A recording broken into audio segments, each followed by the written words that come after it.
ನಮಸ್ಕಾರ ವೀಕ್ಷಕರೇ, ಗರುಡ ಟಿವಿಯ ಇದು ಒಂದು ವಿಶೇಷ ವರದಿ ಅಂತ ಹೇಳ್ತೇನೆ. ವೀಕ್ಷಕರೇ, ನಿಮಗೆ ಈ ಮುಂಚೆ ಕೂಡ ಗರುಡ ಹೇಳಿತ್ತು. ಹಾಗೆ ಇಂದು ನನ್ನ ಸೋದರ ಮಂಜುನಾಥ್ ಗುಡಿ ಅವರು ಅದನ್ನ ಪ್ರೂವ್ ಮಾಡಿದ್ದಾರೆ. ಫಲಶ್ರುತಿ ಅಂದ್ರೆ ಗರುಡನಿಗೆ ಒಂದು ರೀತಿಯಿಂದ ಹುಗ್ಗಿ ತಿನ್ನಂಗೆ ಅಂತ ಹೇಳ್ತದೆ. ಯಾಕಂದ್ರೆ ನಮ್ಮ ಎಫರ್ಟ್ ಅಲ್ಲಿ ಇರ್ತದೆ, ಕಳಕಳಿ ಇರ್ತದೆ, ಕಾಳಜಿ ಅಲ್ಲಿ ಇರ್ತದೆ. ಬೆಳಗ್ಗೆ ಮಂಜುನಾಥ್ ಅವರು ನನಗೆ ಕಾಲ್ ಮಾಡ್ತಾರೆ, ಸರ್ ಅಲ್ಲಿ ನವಲೂರು ಬ್ರಿಡ್ಜ್ ಹತ್ರ ನಮಗೆ ಕರೆ ಬಂದಿದೆ, ಹೋಗೋಣ ಬನ್ನಿ, ಸ್ವಚ್ಛತೆಯ ಅಭಿಯಾನ ನಡೆಸ್ತಾ ಇದ್ದಾರೆ. ಅದು ಬಳ್ಳೂರವರು ತನ್ನ ಸೈನ್ಯ ಏನಿದೆಲ್ಲ, ಈಗ ಮಾಜಿ ಸೈನಿಕರ ಅಭಿವೃದ್ಧಿ ಸಂಘ ಅಂತ ಇದೆ ಅವ್ರಿಗೆ, ಅಲ್ಲಿ ಆ ಪುಟ್ಟ ಸೈನಿಕರನ್ನ ತಯಾರು ಮಾಡೋ ಜೊತೆಗೆ ಸಾಮಾಜಿಕ ಕಳಕಳಿಗೆ ಮೆರಿತಾ ಇದ್ದಾರೆ. ಹಾಗೆ ನಮಗೆ ಕರೆ ಬಂದಿದೆ, ಹೋಗೋಣ ಅಂತ ಬಂದಾಗ ಬೆಳಿಗ್ಗೆ 6 ಗಂಟೆಗೆ ನಾವು ಹೋಗ್ತೀವಿ. ಹಾಗೆ ನಾವು ಯಾವುದೇ ವರದಿ ಮಾಡಿದ್ರು ಕೂಡ ಇದರಲ್ಲಿ ನಮ್ಮ ಮಂಜುನಾಥ್ ಅವರು ತಮ್ಮ ಮಾತಿನಲ್ಲಿ ಹೇಳ್ತಾರೆ, ನಮ್ಮದು ದೊಡ್ಡ ಚಾನಲ್ ಅಲ್ಲ, ನಮ್ಮದು ದೊಡ್ಡ ನಂಬಿಕೆ ಅಂತ ಹೇಳ್ತಾನೆ. ಯಾಕಂದ್ರೆ ಗರುಡ ನಂಬಿಕೆ ಉಳಿಸ್ಕೊಳ್ಳಿಕ್ಕೆ ಅಂತ ಹೇಳಿ ಕೆಲವೊಂದು ಕೆಲಸ ಮಾಡ್ತಾ ಇದ್ರೆ ಜನರು ನಮ್ಮನ್ನ ನಂಬಿ ಕರೆ ಮಾಡ್ತಾನೆ ಇದ್ದಾರೆ. ಕೆಲವೊಂದು ಅನಿವಾರ್ಯ ಕಾರಣದಿಂದ ಎಲ್ಲ ಕಡೆ ಹೋಗಕ್ಕಾಗೋದಿಲ್ಲ, ಅದಕ್ಕೆ ಆದ ಒಂದು ಸಮಯ ಸಂದರ್ಭಗಳಂತ ಇರ್ತವೆ. ಆದ್ರೆ ನಾವು ಯಾವುದನ್ನ ಮರೆಯಲ್ಲ, ಯಾಕಂದ್ರೆ ನಮಗೆ ಸಮಾಜದ ಕಳಕಳಿ ಇದೆ. ಹಾಗೆ ನಿನ್ನೆ ತಾನೇ ನಾವೊಂದು ವರದಿ ಮಾಡಿದ್ವಿ, ಅದು ನವಲೂರಿನ ಬ್ರಿಡ್ಜ್ ಮೇಲೆ ಓಪನ್ ಬಾರ್ ಅಂತ.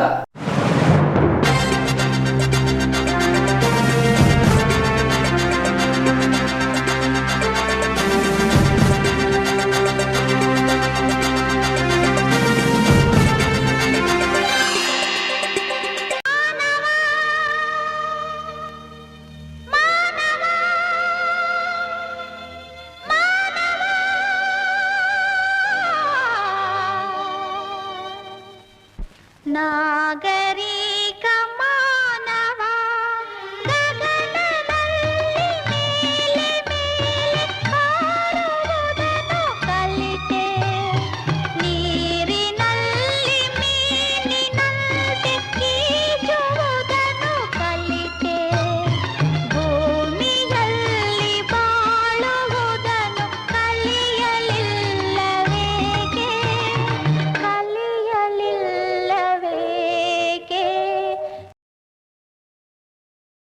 ನಿಜವಾಗ್ಲೂ ಅದಕ್ಕೆ ಬಾರ್ ಅಂತ ಹೇಳ್ತಾರಲ್ಲ, ಯಾವುದೇ ಕಡಿವಾಣ ಇದ್ದಿದ್ದಿಲ್ಲ. ಇಂದು ಅದಕ್ಕೆ ಕಡಿವಾಣ ಬಿದ್ದಿದೆ. ಹಾಗೆ ಪೊಲೀಸರು ಕೂಡ ತಮ್ಮ ಗರುಡ ನೋಟವನ್ನ ಆ ಕಡೆ ಬೀರ್ತಾ ಇದ್ದಾರೆ.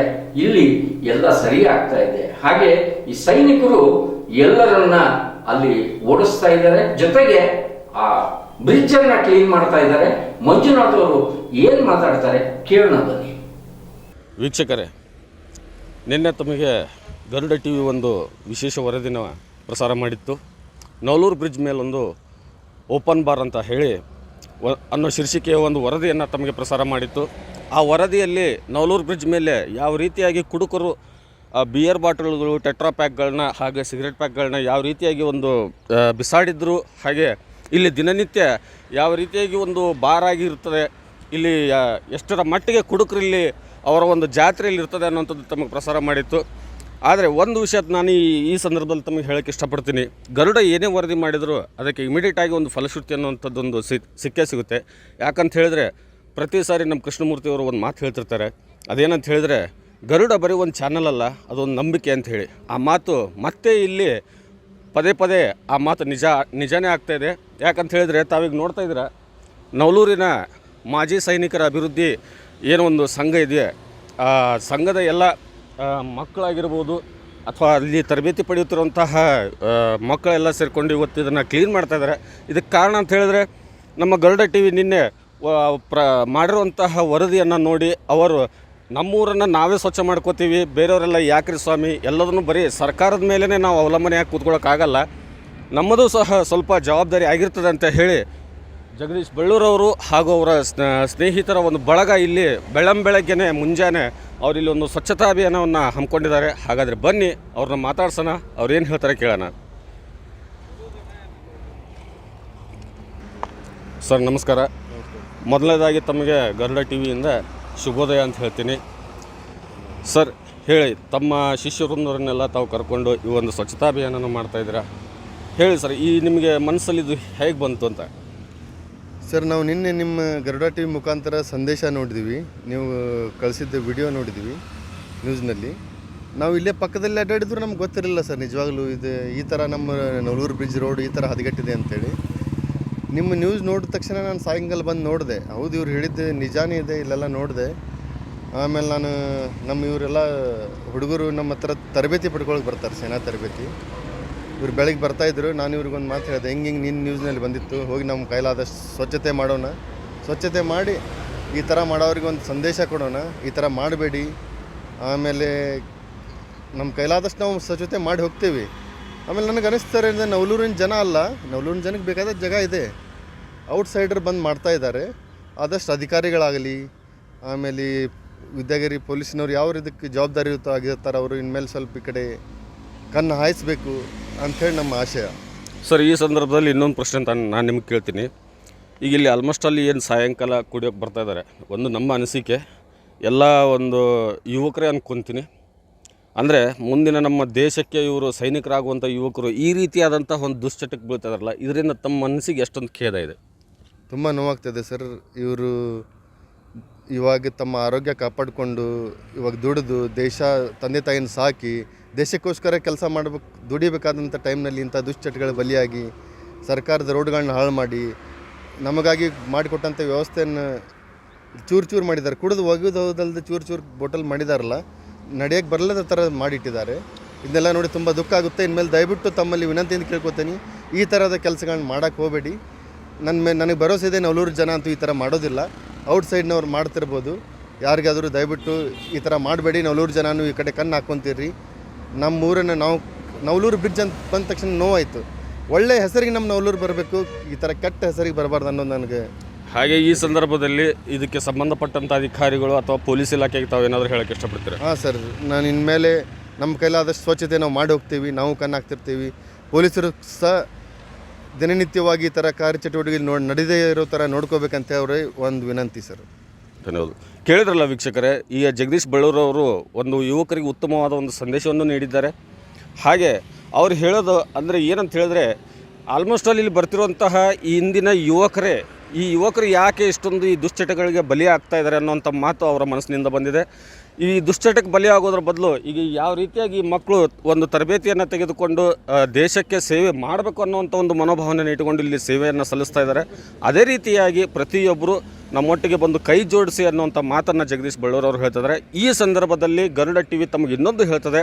ವೀಕ್ಷಕರು, ತಾವೆಲ್ಲ ನೋಡ್ತಾ ಇದ್ದೀರಾ, ಈ ತರಬೇತಿ ಪಡೆಯುತ್ತಿರುವಂಥ ಮಕ್ಕಳ ಕೈಯಲ್ಲಿ ಒಬ್ಬರ ಕೈಯಲ್ಲಿ ಹ್ಯಾಂಡ್ ಗ್ಲೌಸ್ ಇಲ್ಲ, ಆಮೇಲೆ ಅವರಿಗೆ ಸರಿಯಾದ ಒಂದು ಶೂ ಇಲ್ಲ. ಇದನ್ನು ನಾವು ಆಲ್ರೆಡಿ ವರದಿಯಲ್ಲಿ ತಮಗೆ ಪ್ರಸಾರ ಮಾಡಿದ್ವಿ. ಈ ಫೌಂಡೇಶನಿಗೆ ಯಾರಾದರೂ ಸಹಾಯ ಮಾಡೋರಿದ್ದರೆ ತಾವು ಸಹಾಯ ಮಾಡ್ಬೋದು. ವೀಕ್ಷಕರೇ, ತಾವು ಸಹಾಯ ಮಾಡಿದರೆ ಇಲ್ಲಿ ಎಷ್ಟೊಂದು ಅನುಕೂಲ ಆಗುತ್ತೆ ಅಂತ ಹೇಳಿದ್ರೆ, ಅವ್ರು ಯಾರು ತಮ್ಮ ಮನೆಗೆ ಅವರು ಅದನ್ನು ತೆಗೆದುಕೊಂಡು ಹೋಗಲ್ಲ.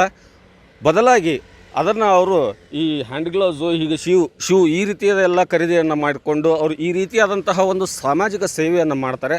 ಅದಕ್ಕೆ ನಾವಾಗಲಿ ಹಾಗೂ ನಾಗರಿಕರಾಗಲಿ ಎಲ್ಲರೂ ಬೆಂಬಲ ವ್ಯಕ್ತಪಡಿಸೋಣ. ವೀಕ್ಷಕರೇ, ಮಾಜಿ ಸೈನಿಕ ಅಭಿವೃದ್ಧಿ ಫೌಂಡೇಶನಲ್ಲಿ ಬರೀ ಯುವಕರು ಮಾತ್ರ ಇಲ್ಲ, ಯುವತಿಯರು ಕೂಡ ಇದ್ದಾರೆ. ಅವರು ಇಂದಿನ ಈ ಒಂದು ಸ್ವಚ್ಛತಾ ಅಭಿಯಾನಕ್ಕೆ ಕೈ ಜೋಡಿಸಿದ್ದಾರೆ. ಹಾಗಾದರೆ ಬನ್ನಿ, ಅವರನ್ನು ಸಹ ಮಾತಾಡ್ಸೋಣ. ನಮಸ್ತೆ ಸರ್. ಅಪ್ಪಿ, ನಿನ್ನ ಹೆಸರು? ನಾಗಮ್ಮ ಸೋಮಣ್ಣ ಅವರು. ಈಗ ನಾಗಮ್ಮ, ನೀವು ಜಗದೀಶ್ ಬಳ್ಳೂರವ್ರ ಜೊತೆಗೆ ಸೇರಿಕೊಂಡು ಈ ಒಂದು ಸ್ವಚ್ಛತೆ ಮಾಡ್ತಾಯಿದ್ದೀರಾ, ಹಾಂ ಸರ್. ತಮಗೇನು ಅನಿಸುತ್ತೆ? ಒಂಥರ ಒಳ್ಳೆ ಕಾರ್ಯ ಅನಿಸ್ತೈತೆ ರೀ. ಆದರೆ ಧೂಮಪಾನ ನಿಷೇಧ ಅಂತ ಟಿ ವಿಯಲ್ಲಿ ಎಲ್ಲದರಲ್ಲಿ ಹೇಳ್ತಾರೆ ರೀ, ಆದರೆ ಯಾರು ಕೇಳೋದಿಲ್ಲ ಸರ್. ಅದಕ್ಕೆ ಎಲ್ಲರೂ ಮನೆ ಕುಂತು ಟಿ ವಿಯಲ್ಲಿ ನೋಡೋದಕ್ಕಿಂತ ಹೊರಗೆ ಬಂತು ಹೆಂಗೆ ವಾತಾವರಣ ಐತೆ ಅಂತ ನೋಡಿ ಸ್ವಚ್ಛತೆ ಒಂದು ಸ್ವಲ್ಪ ಮಾಡೋದ್ರಿಂದ ಕೈಗೊಳ್ಳಬೇಕು ಸರ್. ಕೈಗೊಳ್ಬೇಕು ಅಂತ ಹೇಳ್ತೆ. ಈಗ ನಿನ್ನ ಥರನೇ ಇನ್ನು ಮನೆಯಲ್ಲಿರುವಂತಹ ಯುವತಿಯರಿಗೆ ನೀನೇನು ಹೇಳೋಕ್ಕೆ ಇಷ್ಟಪಡ್ತೀನಿ? ಮನೇಲಿ ಕುಂತು ಟಿ ವಿ ನೋಡೋದು, ಮೊಬೈಲ್ನೊಳಗೆ ಇದು ಆಟ ಆಡೋದು, ಇದು ಒಂದು ಬಿಟ್ಟು ಹೊರಗೆ ಬಂದು ಒಂದು ಸ್ವಚ್ಛತೆ ಸಾರ್ವಜನಿಕರಿಗೆ ಒಳ್ಳೆಯದಾಗ ಸ್ವಚ್ಛತೆಯಿಂದ ಮಾಡೋದ್ರಿಂದ ಒಂದು ನಮಗೊಂದು ಸ್ವಲ್ಪ ಲಾಭನೂ ಆಕೈತಿ, ಜನರಿಗೆ ವಾತಾವರಣ ಮತ್ತು ಪರಿಸರಕ್ಕೂ ಒಳ್ಳೇದಾಗ್ತೈತಿ. ಪರಿಸರನೂ ಸ್ವಚ್ಛವಾಗಿರ್ತದೆ, ಅದು ನಮ್ಮ ನಾಗರಿಕರಾದರೂ ನಮ್ಮ ಜವಾಬ್ದಾರಿ ಅಂತ ಹೇಳ್ತೀವಿ. ಹಾಂ ಸರ್. ಧನ್ಯವಾದ ಅಮ್ಮ. ಥ್ಯಾಂಕ್ ಯು ಸರ್, ತಮ್ಮ ಹೆಸರು? ಶೀತಲ್ ಕುಮಾರ್ ಮುಗದ್ ಅಂತ ಹೇಳಿ ಸರ್. ಸರ್, ತಮಗೇನು ಅನಿಸ್ತಾ ಇದೆ? ಬೆಳಗ್ಗೆ ಬಂದು ಇಲ್ಲಿ ತಾವು ಇಷ್ಟೊಂದೆಲ್ಲ ಸ್ವಚ್ಛತೆ ಮಾಡ್ತಾಯಿದ್ದೀರಾ, ಮೊದಲಿಗೆ ಇದನ್ನು ನೋಡಿದಾಗ ನಿಮ್ಗೆ ಏನು ಅನಿಸ್ತು? ಸರ ಏನು ಮಾತಾಡ್ಬೇಕು ಅನ್ನೋದು ಗೊತ್ತಾಗೋದಿಲ್ಲ ಸರ್. ಇಂಥ ಇಲ್ಲೇ ಮೊದಲ ಬ್ರಿಡ್ಜ್ ಬಿದ್ದು ಹೊಂಟೈತೆ ರೀ. ಬ್ರಿಡ್ಜ್ ಬಿದ್ದರೆ ಯಾರು ಯಾವಾಗ ಸಾಯ್ತಾರೆ ಅನ್ನೋದು ಅದು ಗೊತ್ತಾಗಂಗಿಲ್ಲ. ಇಲ್ಲಿ ಬೆಳಗ್ಗೆ ವಾಕಿಂಗ್ ಬರೋರು, ಈಗ ಅಂಕಲ್ ಒಬ್ಬರು ವಾಕಿಂಗ್ ಮಾಡತ್ತಾರೆ ರೀ, ಅವ್ರ ಕಾಲಿಗೆ ಎಲ್ಲಿ ಚುಚ್ತೈತಿ ಏನು ಚುಚ್ತೈತಿ ಗೊತ್ತಾಗಂಗಿಲ್ಲ ರೀ. ಜಗದೀಶಣ್ಣವ್ರು ಹೇಳಿದಾಗ ಮೊದಲು ನಾವು ವಿಡಿಯೋ ನೋಡಿದ್ದಿಲ್ಲ ರೀ ಅದನ್ನೇ. ಜಗದೀಶಣ್ಣವ್ರು ಇಲ್ಲ ಶೀತಲ್ ಹಿಂಗೊಂದು ವಿಡಿಯೋ ಬಂದತ್ತು ಅಂತ ಅಂದಾಗ ನಾವು ವಿಡಿಯೋ ನೋಡಿದೆ ರೀ, ಪೂರಾ ವಿಡಿಯೋ ನೋಡಿದೆ. ಆಮೇಲೆ ಸರ್ ಮಾತಾಡಿದ್ದು ಕೇಳಿದ್ವಿ, ಕೇಳಿ ಕಾಸ್ಲಿಕ್ಕೆ ಬೆಳಗ್ಗೆ ಎದ್ದು ನಾವು ಹುಡುಗರ ಜೊತೆ ಅದನ್ನ ಮಾತಾಡಿದ್ದೀವಿ ರೀ. ಇಲ್ಲಪ್ಪ ಇವತ್ತು ಹೋಗೋಣ ಅಂತಂದಿಂದ ಜಗದೀಶಣ್ಣವ್ರು ಬಂದರು, ನಾವು ಬಂದೀವಿ ರೀ. ಸ್ವಚ್ಛ ಮಾಡ ಅಂತ ಸರ್ ಏನು ಮನ್ಸಿಗೆ ನೋವಾಗುತ್ತೆ ರೀ. ಮನ್ಸಿಗೆ ನೋವಾದರೂ ನಾವು ಜನಕ್ಕೆ ಹೇಳೋದು ಇಷ್ಟ ರೀ. ನವಲೂರವರೇ ಇರಲಿ, ಯಾರೋ ಹೊರಗಿನವ್ರು ಇರಲಿ, ನವಲೂರವ್ರಂತೂ ಸರ ತಮ್ಮ ಹೊಲದಾಗದು ಕುಂತಿದ್ದು ಚಟ ಮಾಡ್ತಾರೆ ರೀ, ಇಲ್ಲ ಅನ್ನೋದಿಲ್ಲ. ಆದರೆ ಇಲ್ಲಿ ಬಂದು ಏನು ಹೊರಗಿನವ್ರು ಚಟ ಮಾಡ ಅಂತಾರಲ್ಲ ರೀ, ಹೊರಗಿನವ್ರು ಚಟ ಮಾಡೋದ್ರಿಂದ ನಮ್ಮ ಮೂರು ಹೆಸರು ಹಾಳಾಗತ್ತೈತಿ. ಆದರೂ ಯಾರೇ ಮಾಡಿದ್ರು ತಪ್ಪೇ ಅಲ್ಲ ಸರ್. ತಪ್ಪ ಸರ್, ಯಾರು ಮಾಡಿದ್ರು ತಪ್ಪ ರೀ. ಈಗ ತಾವು ಜಗದೀಶ್ ಬಳ್ಳೂರವ್ರ ಜೊತೆಗೆ ಈ ಒಂದು ಸಾಮಾಜಿಕ ಒಂದು ಸೇವೆಯನ್ನು ಮಾಡ್ತಾಯಿದ್ದೀರಾ, ತಮಗೆ ಎಷ್ಟೊಂದು ಹೆಮ್ಮೆ ಇದೆ ಸರ್. ಲಾಸ್ಟ್ ಟೈಮು ನಾವು ಹೇಳಿದ್ವಿ ಸರ್, ನಮಗೆ ನಾವು ಕೊಡಾತಿದ್ದ ಆರ್ಮಿ ಟ್ರೈನಿಂಗ್ ಅಷ್ಟೇ ಕೊಡಾತಿದ್ದೀವಿ ರೀ. ಅದ್ರ ಜೊತೆಗೆ ಈಗ ಸಾಮಾಜಿಕ ಸೇವೆನೂ ಮಾಡತ್ತೀವಿ ಅಂತಂದ್ರೆ ನಮ್ಮೊಳಗೆ ನಮಗೆ ಖುಷಿ ಅನ್ಸಾತೈತೆ ಸರ್. ನಿಮಗೆ ಇದು ಈ ಕೆಲಸದಿಂದ ತಮಗೆ ತೃಪ್ತಿ ಸಿಕ್ಕಿದೆ ಅಂತ ಹೇಳ್ತೀರಾ. ಹಾಗೆ ನಿಮ್ಮಂಥ ಯುವಕರಿಗೆ ತಾವೇನು ಸಂದೇಶ ಕೊಡೋಕ್ಕೆ ಇಷ್ಟಪಡ್ತೀರಾ? ಈಗ ನಮ್ಮ ಸಹೋದರಿ ಹೇಳ್ದಂಗೆ ಮನ್ಯಾಗ ಕುಂತೆ ಟಿವಿ ನೋಡ್ಕೊಂತೆ ಟೈಮ್ ಪಾಸ್ ಮಾಡೋ ಬದ್ಲಿ ರೀ, ಹಿಂಗೆ ಹೊರಗೆ ಬಂದ್ರೆ ಒಂದು ಸ್ವಲ್ಪ ಸಮಾಜನೂ ಉದ್ಧಾರ ಆಕೈತಿ, ನಮ್ಮಿಂದ 4 ಜನಕ್ಕೂ ಹೆಲ್ಪ್ ಆಕೈತಿ ರೀ. ಮತ್ತು ನಾವು ಹೆಲ್ದಿಯಾಗಿ ಬೆಳಗ್ಗೆ ಬಂದು ಎಕ್ಸಸೈಸ್ ಮಾಡೋದ್ರಿಂದ ಮತ್ತು ಹಿಂಗೆಲ್ಲ ಇದು ಮಾಡೋದ್ರಿಂದ ನಮ್ಮ ಮೈಂಡ್ ಫ್ರೆಶ್ ಆಗಿ ಉಳಿತೈತಿ ಅಂತ ನನ್ನ ಅನಿಸಿಕೆ ಸರ್. ಧನ್ಯವಾದಗಳು. ಕೇಳಿದ್ರಲ್ಲ ವೀಕ್ಷಕರೇ, ಇದನ್ನೆಲ್ಲ ನೋಡ್ತಾ ಇದ್ದರೆ ಗರುಡನಿಗೆ ಹೆಮ್ಮೆಯ ಜೊತೆಗೆ ಗರ್ವ ಕೂಡ ಸಾಕಷ್ಟು ಬರ್ತಾ ಇದೆ. ಯಾಕಂತ ಹೇಳಿದರೆ ಗರುಡನ ವರದಿಗೆ ಒಂದು ಈ ರೀತಿಯಾದಂಥ ಫಲಶ್ರುತಿ ಸಿಕ್ಕಿದೆ ಅಂತಂದರೆ ನಿಜಕ್ಕೂ ಇದು ತುಂಬ ಸಂತೋಷ. ನಮಸ್ಕಾರ ವೀಕ್ಷಕರೇ.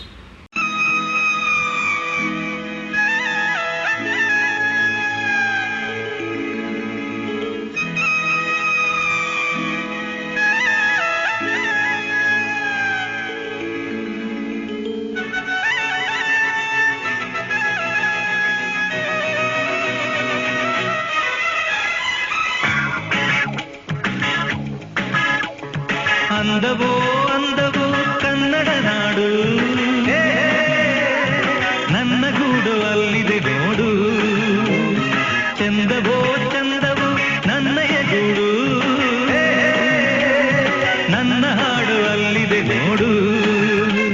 ವೀಕ್ಷಕರೇ, ಕೆಲವೊಂದು ಕೃಷಿ ಮಾರಕ ಮಸೂದೆಗಳು ಅಂದ್ರೆ ಆ ನೀತಿಗಳನ್ನ ನಾವು ವಿರೋಧಿಸ್ತೀವಿ. ರೈತರಿಗೆ ಅದು ಮಾರಕ, ಬಂಡವಾಳಶಾಹಿಗಳಿಗೆ ಮಣೆ ಹಾಕುವ ಕಾನೂನುಗಳು ಅದು ಅಂತ ಸಂಯುಕ್ತ ರೈತ ಮೋರ್ಚಾ ಅಂದ್ರೆ ರಾಷ್ಟ್ರೀಯ ನಾಯಕರಾದ ರಾಕೇಶ್ ಟಿಕಾಯತ್ ಅವರ ನೇತೃತ್ವದಲ್ಲಿ ದೆಹಲಿಯಲ್ಲಿ ಕೊರೆಯುವ ಚಳಿಯಲ್ಲಿ ಸಾವು ನೋವುಗಳ ಮಧ್ಯೆ ಅಲ್ಲಿ ಒಂದು ರೀತಿಯಿಂದ ಪ್ರತಿಭಟನೆ ನಡೀತಾ ಇತ್ತು, ನಿಮ್ಗೆ ಗೊತ್ತಿದೆ. ಆ ಚಳಿಯಲ್ಲೇ ಜಲಪಿರಂಗಿಗಳು ಎಗರಿದ್ವು, ಹಾಗೆ ಕೆಲವೊಂದು ಬಲಿಗಳು ಆದವು. ಆದರೆ ಗರುಡ ಗಂಬಲಂತೆ ಎಲ್ಲರ ಹೃದಯಗಳು ಅಚಲವಾಗಿ ನಿಂತಿತ್ತು. ಇಂದು ಅದರ ಒಂದು ರೀತಿಯಿಂದ ತಮ್ಮ ಅನುಭವ ಹಂಚಿಕೊಳ್ಳಿಕ್ಕೆ ಹಾಗೂ ಎಲ್ಲ ಕಡೆ ಎಚ್ಚರಿಸಿ, ನೀವು ಬೆಂಗಳೂರನ್ನು ಕೂಡ ದೆಹಲಿ ಮಾಡಿ, ಹಾಗೆ ನೀವು ಇದು ವಿಧಾನಸೌಧ ಏನು APMC ಖರೀದಿ ಮಾಡ್ಲಿಕ್ಕಿರೋ ಒಂದು ಮಾರುಕಟ್ಟೆ ಅಲ್ಲ. ಇನ್ ಕೇಸ್ ಅದು ಮಾರುಕಟ್ಟೆ ಆದ್ರೆ ನಾವು ಖುಷಿಯಿಂದ ನಮ್ಮ ರೇಟನ್ನು ಅಲ್ಲಿ ಕೊಡ್ತೀನಿ ಅನ್ನೋ ರೀತಿಯಲ್ಲಿ ಗಾಂಧಿ ಪ್ರತಿಮೆ ಎದುರಿಗೆ, DC ಆಫೀಸ್ ಎದುರಿಗೆ ಹಾಗೂ ಕಲಾಭವನದಲ್ಲಿ ಅವರು ತಮ್ಮ ಮನದಾಳದ ಮಾತುಗಳನ್ನ ದೆಹಲಿಯಿಂದ ಅಂದ್ರೆ ಹಳ್ಳಿಯಿಂದ ದೆಹಲಿಗೆ ಅಂತ ಹೇಳ್ತಾರೆ, ಈಗ ದೆಹಲಿಯಿಂದ ನಮ್ಮ ಜಿಲ್ಲೆಗೆ ಬಂದು ಮಾತನಾಡಿದ್ದಾರೆ. ಅವ್ರು ಏನೇನ್ ಮಾತಾಡ್ತಾರೆ ಅಂತ ಗರುಡ ಎಳೆಯಾಗಿ ಬಿಡಿಸ್ಬಿಡ್ತದೆ. ನೋಡಿ ಬನ್ನಿ. ಹಾಗೆ ನಾವು ಹೇಳ್ತಾ ಇದ್ವಿ, ನಾವು ಅನ್ನ ತಿಂತಾ ಇದ್ದೀವಿ, ಅದು ರೈತರ ಬೆವರಿನ ಒಂಥರ ಕಾಳುಗಳು ಅಂತ ಹೇಳ್ಬೋದು. ಹೀಗಾಗಿ ರೈತ ಬದುಕಿದ್ರೆ ನಮ್ಮ ಬದುಕು, ಇಲ್ಲಾಂದ್ರೆ ಬಂಗಾರದ ಮನೆಯಲ್ಲಿ ನಾವು ಸತ್ತ ಹೆಣಗಳು. ನಮಸ್ಕಾರ. ಎಲ್ಲ ರೈತ ನಾಯಕರಿಗೆ, ರೈತ ಪ್ರೇಮಿಗಳಿಗೆ ಎಲ್ಲರಿಗೂ ಈ ಬೆಳಗಿನ ನಮಸ್ಕಾರಗಳು. ರೈತ ಹಿತ ರಕ್ಷಣಾ ಪರಿವಾರ ಕರ್ನಾಟಕ ಧಾರವಾಡದಲ್ಲಿ ಸುಮಾರು 1 ವರ್ಷ 4 ತಿಂಗಳಿಂದ ರೈತ ಪರ ಹೋರಾಟವನ್ನ ಮಾಡ್ತಾ ಇದೆ. ಇವತ್ತು 60ನೇ ದಿವಸ ಧರಣಿ ಉಪವಾಸ ಸತ್ಯಾಗ್ರಹ ಆಗುತ್ತೆ. ಈ ಒಂದು ಸಮಾರಂಭಕ್ಕೆ ನಮ್ಮ ರಾಷ್ಟ್ರೀಯ ರೈತ ನಾಯಕರು, ಭಾರತ್ ಕಿಸಾನ್ ಯೂನಿಯನ್ನ ಅಧ್ಯಕ್ಷರು, ಇವತ್ತಿನ ಭಾರತೀಯ ಸಂಯುಕ್ತದ ಮುಂದಾಳುಗಳಾದಂತಹ ಸನ್ಮಾನ್ಯ ರೈತರ ಮಗ, ಈ ದೇಶದ ಮಣ್ಣಿನ ಮಗ ರಾಕೇಶ್ ಸಿಂಗ್ ಅವರು ಇವತ್ತ ನಮ್ಮ ಸತ್ಯಾಗ್ರಹ ಸ್ಥಳಕ್ಕೆ ಬಂದಿದ್ದಾರೆ. ಅವರನ್ನ ಹೃತ್ಪೂರ್ವಕವಾಗಿ ಧಾರವಾಡದ ಕರ್ನಾಟಕದ ಎಲ್ಲ ರೈತ ಸಂಘಗಳ ಪರವಾಗಿ, ಒಟ್ಟಾರೆ ಎಲ್ಲ ರೈತ ಸಂಘಗಳ ಪರವಾಗಿ ಅವರನ್ನ ನಾನು ಸ್ವಾಗತಿಸ್ತಾ ಇದ್ದೇನೆ. ಜೊತೆಗೆ ಭಾರತೀಯ ಕಿಸಾನ್ ಯೂನಿಯನ್ನ ಕಾರ್ಯದರ್ಶಿಗಳು, ಸಂಯುಕ್ತ ಹೋರಾಟದ ನಾಯಕರು, ಈ ದೇಶ ಕಂಡಂತ ಅತ್ಯಂತ ಬುದ್ಧಿಜೀವಿ ಯದುವೀರ್ ಸಿಂಗ್ ಅವರನ್ನ ನಿಮ್ಮೆಲ್ಲರ ಪರವಾಗಿ, ಎಲ್ಲ ನಾಯಕರ ಪರವಾಗಿ ಮತ್ತು ಈ ಕರ್ನಾಟಕದ ಎಲ್ಲ ರೈತ ಸಂಘಗಳ ಪರವಾಗಿ ನಾನು ಸ್ವಾಗತಿಸ್ತಾ ಇದ್ದೇನೆ. आदरणीय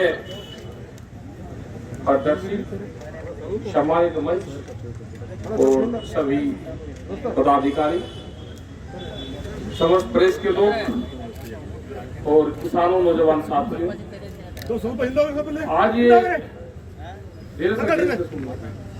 आज ये जो मूवमेंट चला हुआ है पूरे देश भर में, सबको जानकारी है कि भारत सरकार किसान के विरोध में 3 कानून लेकर आई और पूरे देश भर में आंदोलन चल रहे। पिछले 4 महीने से ज्यादा हो गए दिल्ली में आंदोलन है, और जगह आंदोलन कोई 3 महीने से है, कोई 2 महीने से है। यहाँ पे धारवाड़ की जमीन पे हम आए 2 महीने से यहाँ पे आंदोलन चल रहा है।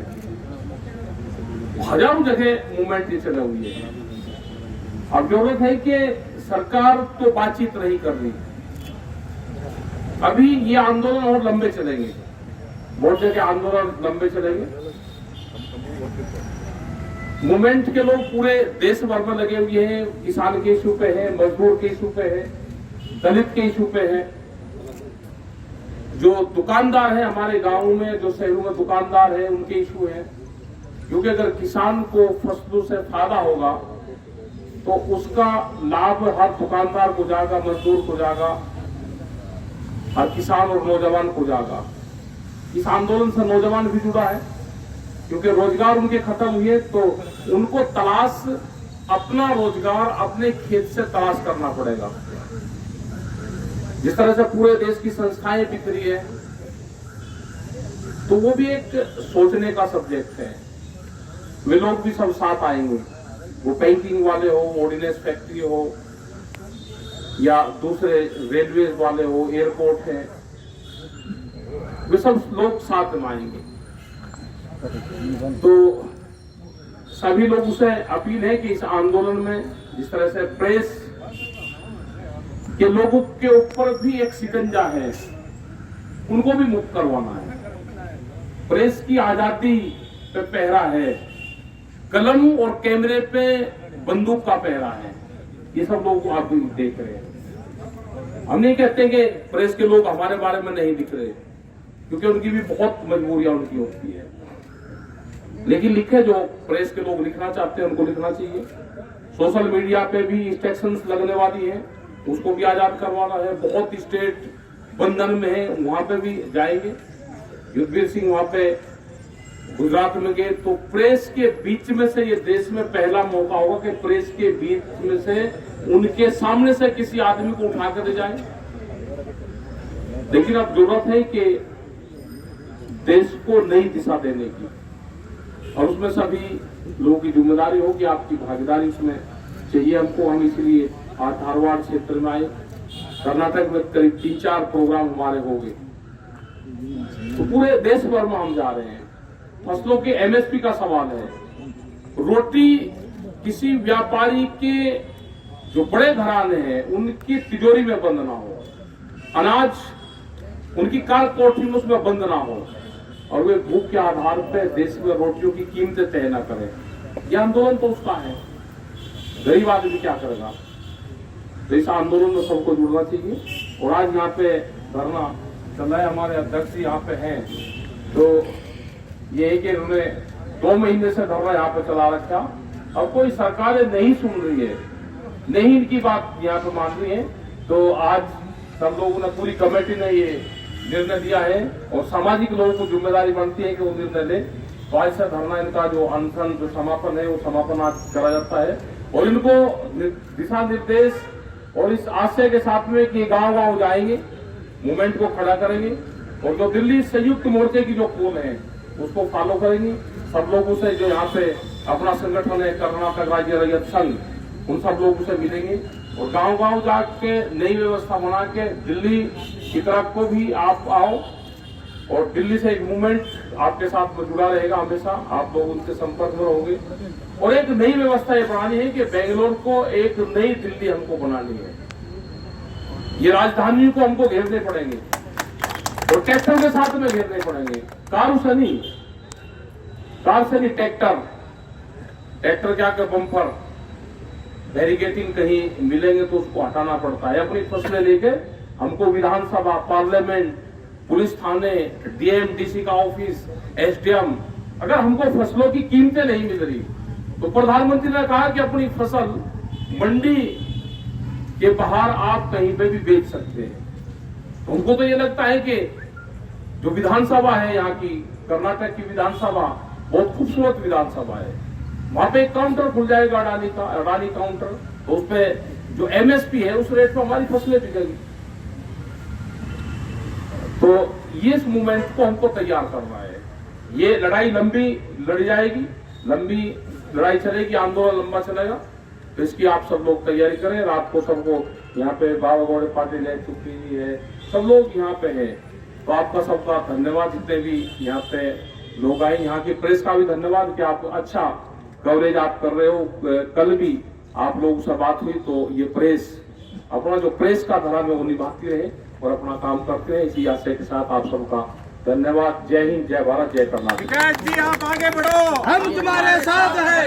आदरणीय अध्यक्ष जी, सम्मानित मंच, उपस्थित किसान भाइयों बहनों व पत्रकार बंधुओं, वैसे तो राकेश जी ने सब बता दिया। दिल्ली में आज 126 दिन से एक आंदोलन चला। दिल्ली के चारों तरफ किसानों के 20,000 ट्रैक्टर खड़े, लाखों किसान दिल्ली में 126 दिन से मोर्चा लगा के बैठे हैं इस सरकार के षड्यंत्र के खिलाफ। सरकार ने जो 3 कानून बनाए, उन 3 कानूनों के माध्यम से किसान की जमीन पे, किसान के बाजार पे और किसान के उत्पादन के गोदाम पे, तीनों पे पूंजीपतियों का कब्जा करने के लिए 3 कानून बने। उनको वापस लेने के लिए हम लोग वहाँ दिल्ली में बैठे हैं। लेकिन सरकार का अहंकार की वजह से सरकार जो है किसान की बात को नहीं सुन रही है। उनको ये नहीं पता कि किसान अकेला नहीं है, किसान और मजदूर मिलकर इस देश का 80% बनते हैं। किसान और मजदूर को जुदा नहीं कर सकते। मजदूर और किसान दोनों का काम, दोनों की रोजी रोटी खेत से चलती है और ये खेत पे जो आक्रमण है इसको दोनों मिलके असफल करेंगे, ये किसान और मजदूर ने तय कर लिया। ये चौधरी छोटूराम और बाबा साहब अम्बेडकर की दिखाई हुई राह पे चलते हुए चौधरी चरण सिंह, महेंद्र सिंह टिकैत, प्रोफेसर नरेंद्र स्वामी, सुंदरेश जी, एक लंबी चेन रही है जिन्होंने किसान की लड़ाई को लड़ा। ये लड़ाई आज हम और आपका ये दायित्व है और खासतौर पे नौजवान का ये दायित्व है कि ये किसान मजदूर की मुक्ति की लड़ाई है। इस यज्ञ में, ये जो दिल्ली में यज्ञ चल रहा है, इसमें कर्नाटक की आहुति कम नहीं रहनी चाहिए। इसी आशा और उम्मीद के साथ, और ये धारवाड़ की धरती वो धरती है जहाँ से किसान आंदोलन का जन्म हुआ था, जहाँ से किसान आंदोलन को एक राह दिखाई थी। कर्नाटक में ही नहीं, देश में एक रास्ता दिखाया था। ये उन बहादुर वीरों की धरती है। जब किसान आंदोलन का देश में नामो निशान नहीं था, तब यहाँ हमारे किसान भाइयों ने अपने शहादत दी थी।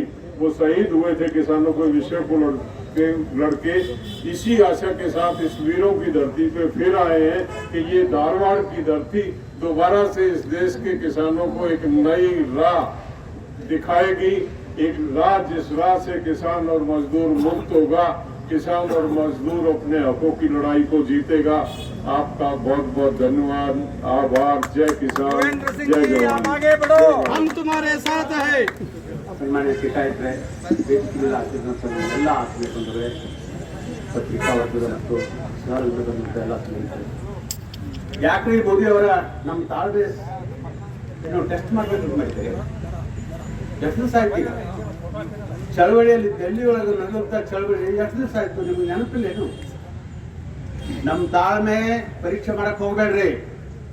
ನಾವು ಮನುಷ್ಯರು, ನಮಗೆ ಒಂದು ಲಿಮಿಟ್ ಇದೆ ತಾಳ್ಮೆಗೆ, ಅದನ್ನು ಪರೀಕ್ಷೆ ಮಾಡಕ್ ಹೋಗ್ಬೇಡ್ರಿ ಅಂತನ್ನುವಂಥದ್ದು ಒಂದು ವಾರ್ನಿಂಗ್ ಧಾರವಾಡದಿಂದ ಇವತ್ತು ಅಲ್ಲೇ ರವಾನೆ ಮಾಡ್ತಾ ಇದ್ದೀವಿ. ನಾವು ಹೋಗ್ತಿದ್ವಿ ಅಲ್ಲಿ ದಿಲ್ಲಿಗೆ, ದೊಡ್ಡ ಮಾತೇನಿಲ್ಲ, ನೋಡೋಣ ಮಾಡ್ಯಾರು ಏನೋ ಬದಲಾದಾರು ಅನ್ನುವಂಥ ಆಸೆ. ಈಗ ಆ ಆಸೆ ಬಹುತೇಕ ಕಮ್ಮಿ ಹೋಗುತ್ತೆ, ಮಾಡುವಂಗೆ ಕಾಣೋದಿಲ್ಲ ಅವರು. ಅದಕ್ಕೆ ತಮ್ಮಲ್ಲಿ ವಿನಂತಿ ಮಾಡಿಕೊಳ್ತೇನೆ, ಡೆಲ್ಲಿಗೆ ಹೋಗೋದು ಬಂತು ಅಂತಕ್ಕಂತಂದ್ರೆ ಯಾರ್ಯಾರಿಗೆ ಮಳಿ ಬೆಟ್ಟ ಅಲ್ಲಿ ಹೋಗುವಂತ ಅನುಕೂಲ ಇರ್ತೈತಿ ಅವರೆಲ್ಲರೂ ತಾವು ಬರಬೇಕು ಅಂತ ಕೇಳಿ ತಮ್ಮಲ್ಲಿ ವಿನಂತಿ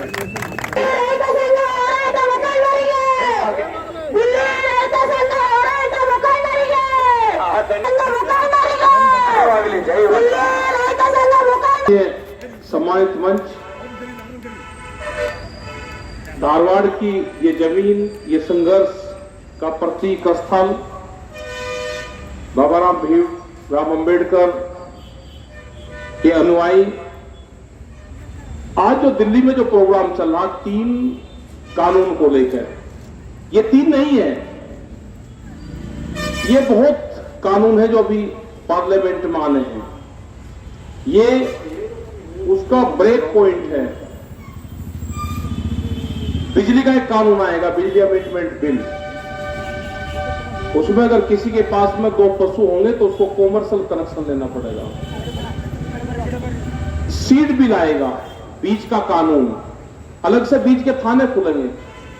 अभी तो मैन थाने हैं, फिर महिला थाने खुले, बिजली के थाने खुले, और आने वाले टाइम पे बीच के थाने खुलेंगे, सीड पुलिस बनेगी। तो ये बहुत सी चीजें आने वाली है। यहां पे तो जितने भी लोग बैठे हुए हैं, बाबा गौड़े पाटिल साहब है, चुकी जी है, और लोग बहुत साथी यहाँ पे हैं, इनने बहुत संघर्ष इस स्थान से देखे। प्रोफेसर रजिंद्र स्वामी टिकैत साहब ने बताया कि यहाँ पे एक बड़ी मीटिंग करीब 30 साल पहले यहाँ पे हुई, और यहाँ से आंदोलन निकले हैं, यहाँ से आंदोलन हुए हैं। जो भी यहाँ से आंदोलन हुए, उन आंदोलनों को जीत हासिल हुई।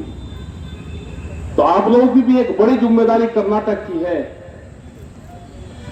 कि जब ये धारवाड़ क्षेत्र खड़ा हो जाता है तो ये बॉर्डर पे है पूरा, ये महाराष्ट्र को भी अपने साथ जोड़ता है, ये कर्नाटक को जोड़ता है, ये पूरा क्षेत्र को जोड़कर एक बड़ा मूवमेंट ये साउथ में खड़ा होगा हमारा। ये लड़ाई जब ही जीती जाएगी, क्योंकि ट्रेनें बंद है, बहुत लोग दिल्ली नहीं आ सकते।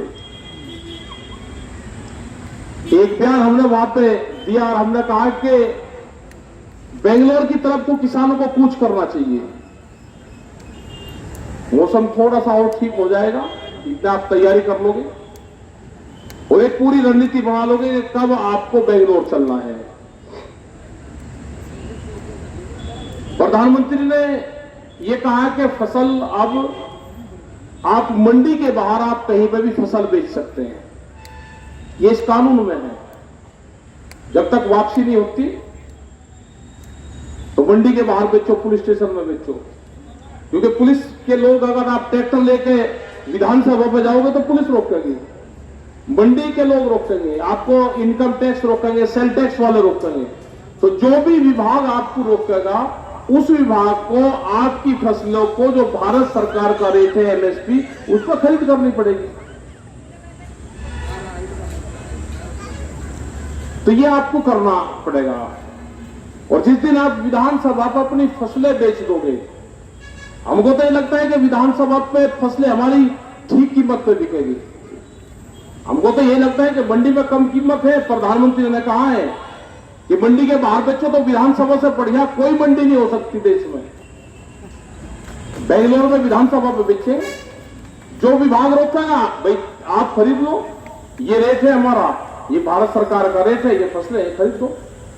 तो जब तक किसान यहाँ का ट्रैक्टर के साथ में आंदोलन नहीं करेगा, गाड़ियों से आंदोलन नहीं, ट्रैक्टरों के साथ में चलेगा, उसका एक फार्मूला है,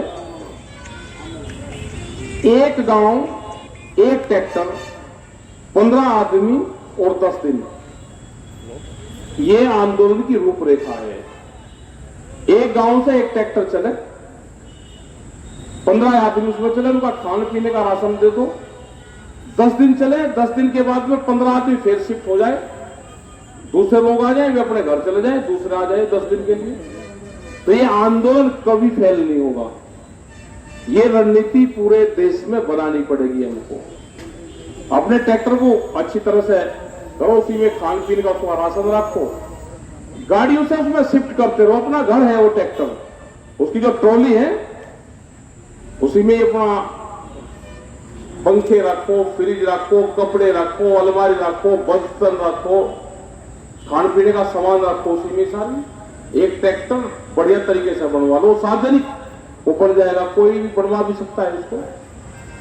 आपने वहां पर देखा होगा तो पंजाब, हरियाणा, उत्तर प्रदेश, जो दिल्ली के चारों तरफ है, पूरे मकान बनाए हुए हैं, ट्रैक्टर ट्रॉली में मकान बना दिए, उन्होंने ऊपर जाली लगा दी, मच्छर लगते थे तो मच्छर जाली लगा दी ट्रैक्टर के चारों तरफ को, अंदर पंखा लगा दिया, वहां की बिजली डिस्टर्ब कर रहे थे वहां पे।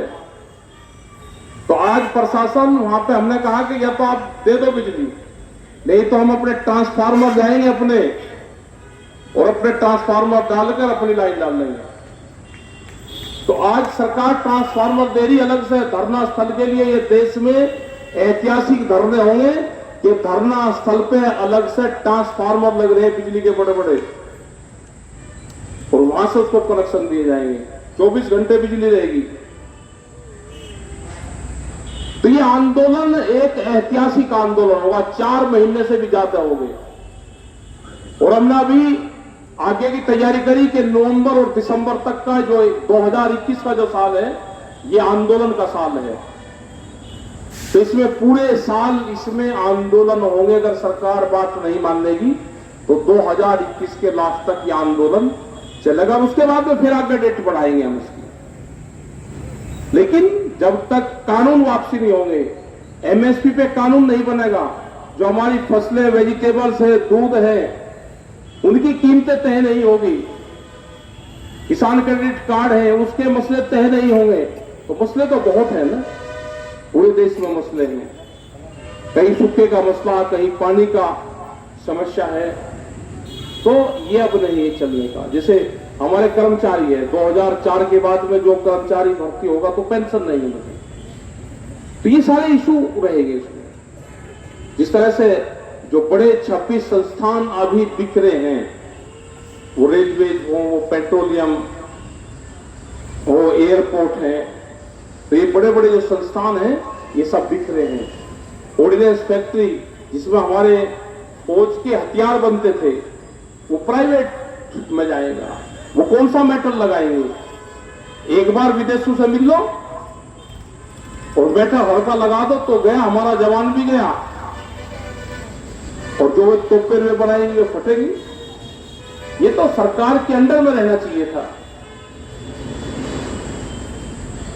तो ये सारे मसले हैं। अभी किसानी का पूरा मसला है कि जितना भी यहाँ पे अनाज इकट्ठा होगा वो उनके गोदामों में पहले बंद होगा, उसके आधार पर उसकी कीमतें तय करेंगे, और ये होगा कि रोटी तिजोरी में बंद होगी, भूख कितनी लगेगी उसके आधार पर रोटी की कीमतें तय करेंगे, अनाज को कोठियों में बंद करेंगे।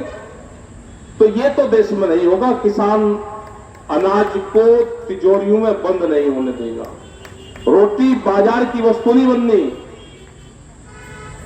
गरीब का अनाज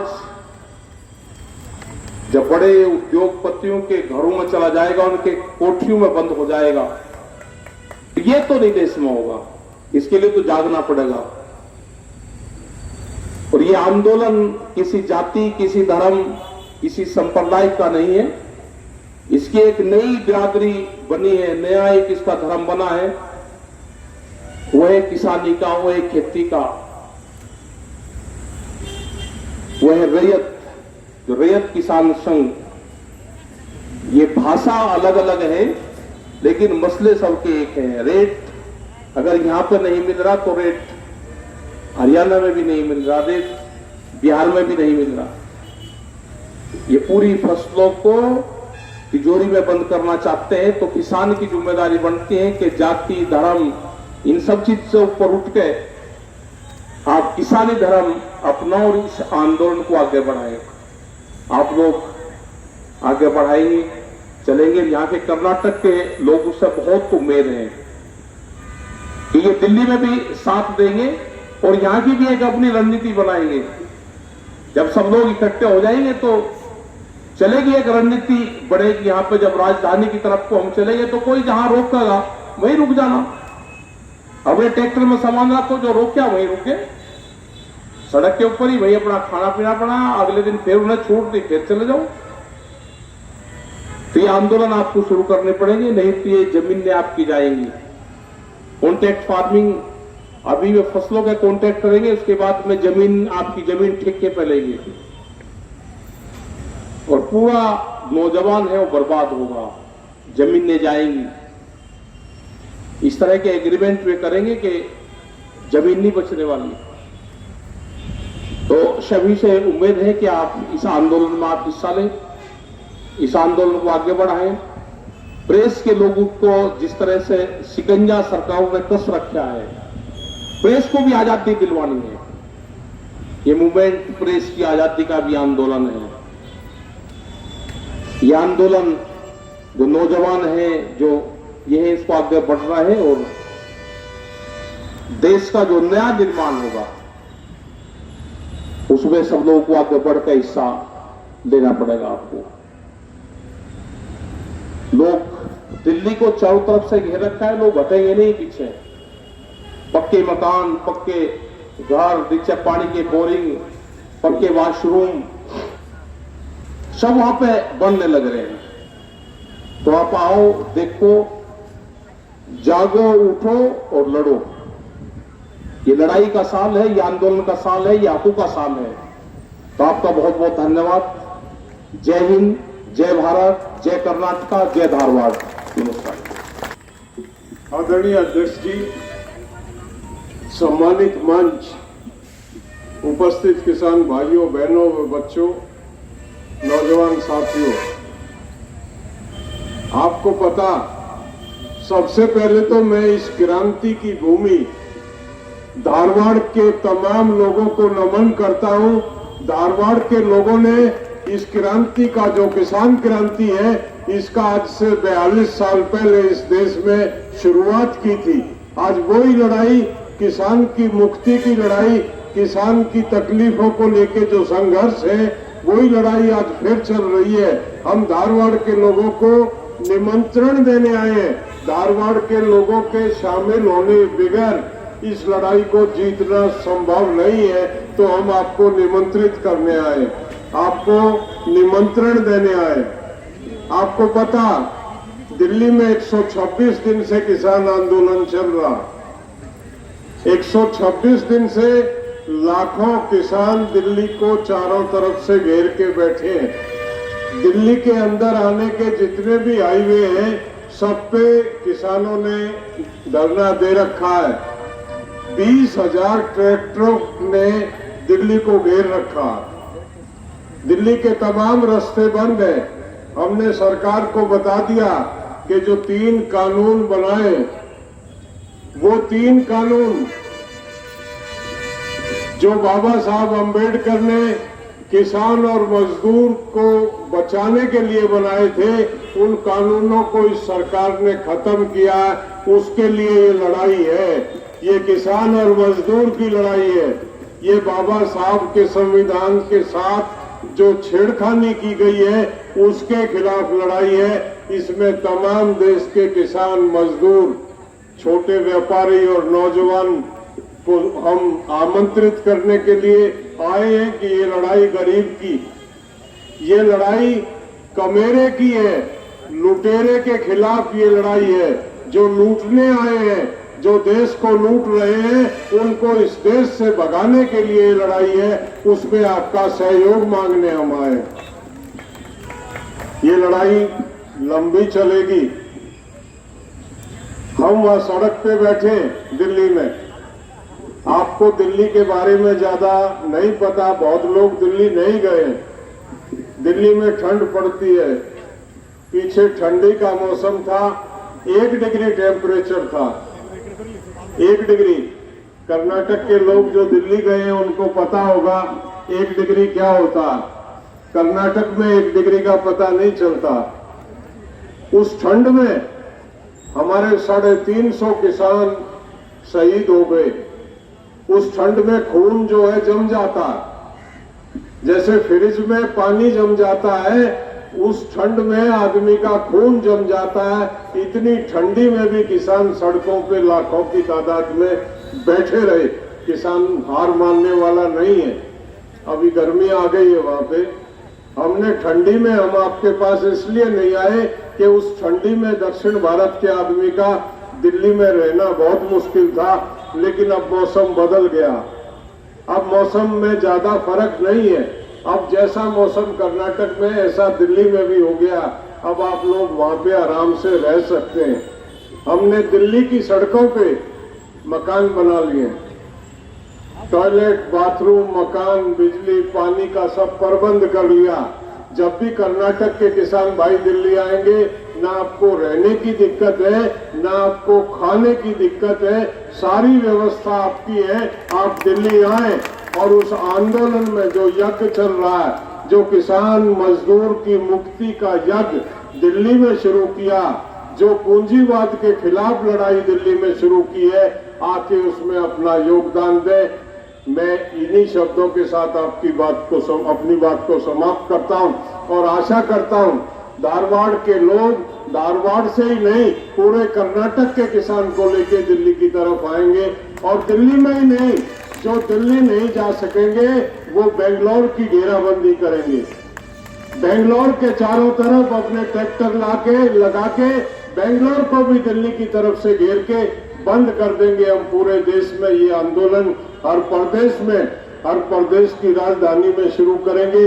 लंबी लड़ाई है, जीतेंगे, लड़ेंगे, जीतेंगे। आप सभी को आमंत्रित है, जो दिल्ली आ सकते हैं वो दिल्ली आए, जो दिल्ली ना आ सकते हैं वो बेंगलोर की तरफ चलने का प्रोग्राम बना के बेंगलोर को घेरने, यही हमारा निवेदन है। धन्यवाद। जय किसान।